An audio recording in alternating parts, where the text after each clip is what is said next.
ৰাজ্যৰ মধ্যাহ্ন ভোজনৰ কৰ্মী অংগনবাড়ী আৰু আশা কৰ্মীসকলৰ কেইবাটাও গুৰুত্বপূৰ্ণ খবৰ আহিছে। দৰমহা বৃদ্ধি লগতে কেইবাটাও দাবী পূৰণ সন্দৰ্ভত এই গুৰুত্বপূৰ্ণ খবৰ আহিছে। চৰকাৰৰ ফালৰ পৰা এই সুখবৰ আহিছে। বিত্তমন্ত্ৰী ডাঙৰীয়ানীয়ে সংগঠনক এই সুখবৰ দিছে। লগতে আন কেইবাটাও বৃহৎ সিদ্ধান্ত লোৱা হৈছে। সবিশেষ আপোনালোকক জনাব বিচাৰিছোঁ। ভিডিঅ'টো প্ৰথমৰ পৰা শেষলৈকে চাই থাকিব। প্ৰথমে জনাব বিচাৰিছোঁ অংগনবাড়ী কৰ্মীসকলৰ বাবে আহিছে বৃহৎ সুখবৰ। অংগনবাড়ী কৰ্মী আৰু সহায়িকাৰ বাবে এই সুখবৰ আহিছে। 13 ফেব্ৰুৱাৰীত মহিলা আৰু শিশু কল্যাণ মন্ত্ৰী অজন্তা নেওগ মহোদয়ে অসম ৰাজ্যিক অংগনবাড়ী কৰ্মী আৰু সহায়িকা সন্থাৰ সৈতে আলোচনাত মিলিত হৈছে। ৰাজ্যিক বিষয়ববীয়া 4 গৰাকী নেতৃবৃন্দই আলোচনাত অংশগ্ৰহণ কৰে আৰু নেতৃবৃন্দই মাননি বৃদ্ধিৰ প্ৰস্তাৱ কাৰ্যকৰী কৰাৰ লগতে অন্য 4টা প্ৰয়োজনীয় দাবী দৃষ্টিগোচৰ কৰি এখন দাবীপত্ৰ প্ৰেৰণ কৰিছে, দাবীপত্ৰ দিছে। মন্ত্ৰী মহোদয়ে মাননি বৃদ্ধিৰ ক্ষেত্ৰত আগন্তুক বাজেটত ঘোষণা কৰাৰ মন্তব্য আগবঢ়াইছে।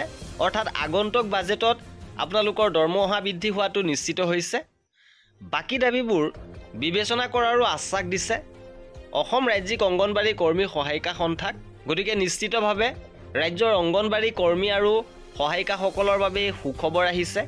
আৰু CITUৰ অন্তৰ্ভুক্ত অসম ৰাজ্যিক অংগনবাড়ী কৰ্মী আৰু সহায়িকা সন্থাৰ নেতৃবৃন্দক ফোনযোগে মাতি নি আলোচনাত মিলিত হ'ল অসম চৰকাৰে গঠন কৰি দিয়া কেবিনেট উপসমিতিৰ অধ্যক্ষ তথা মহিলা আৰু শিশু কল্যাণ মন্ত্ৰী মাননীয়া অজন্তা নেওগ মহাশয়ে।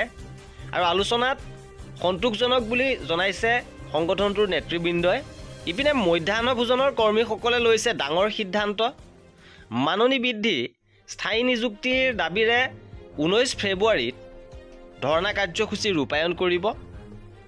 মাননি বৃদ্ধি, চাকৰি নিয়মীয়াকৰণকে ধৰি কেইবাটাও দাবী উত্থাপন হৈছে। সদৌ অসম প্ৰাথমিক আৰু উচ্চ প্ৰাথমিক বিদ্যালয়ৰ মধ্যাহ্ন ভোজন কৰ্মচাৰীৰ সন্থাৰ আহ্বানক্ৰমে মধ্যাহ্ন ভোজন কৰ্মচাৰীসকলে 19 ফেব্ৰুৱাৰীত 5টাকৈ দাবীৰ ভিত্তিত গুৱাহাটীৰ চচলত ধৰ্ণা কাৰ্যসূচী ৰূপায়ণ কৰিব। আৰু দিছপুৰ প্ৰেছ ক্লাবত আজি সন্থাৰ কাৰ্যকৰী সভাপতি জিতেন ৰাভা আৰু সম্পাদিকা সবিতা ফাংচুৱে জনোৱা অনুসৰি চৰকাৰে ৰাজ্যখনৰ মধ্যাহ্ন ভোজন কৰ্মচাৰীৰ মাননি বৃদ্ধিৰ ক্ষেত্ৰত প্ৰতিশ্ৰুতি দিও আজিলৈকে পূৰণ কৰা নাই।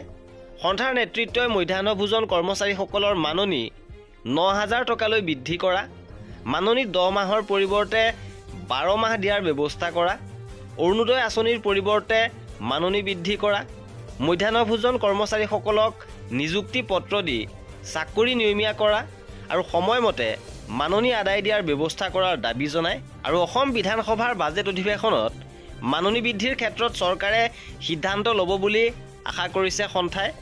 মাৰ্চৰ ভিতৰত মাননি বৃদ্ধি নহ'লে 2026ৰ নিৰ্বাচনত চৰকাৰ বিৰোধী স্থিতি লোৱাৰ হুংকাৰ দিছে।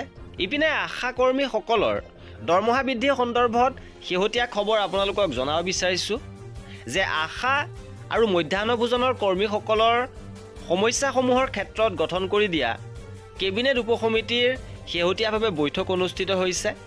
আৰু আগন্তুক বাজেটত আপোনালোকৰ দৰমহা বৃদ্ধি সন্দৰ্ভত ঘোষণা অহাৰ সম্ভাৱনা আছে। আৰু এই আছিল আজিৰ ভিডিঅ'টোত। কৰ্মচাৰী আৰু পেঞ্চনাৰৰ সকলো খবৰ পাই থাকিবৰ বাবে আমাৰ চেনেলটো ছাবস্ক্ৰাইব কৰি ৰাখিব। ভিডিঅ'টো শেষৰলৈকে চোৱাৰ বাবে বহুত ধন্যবাদ।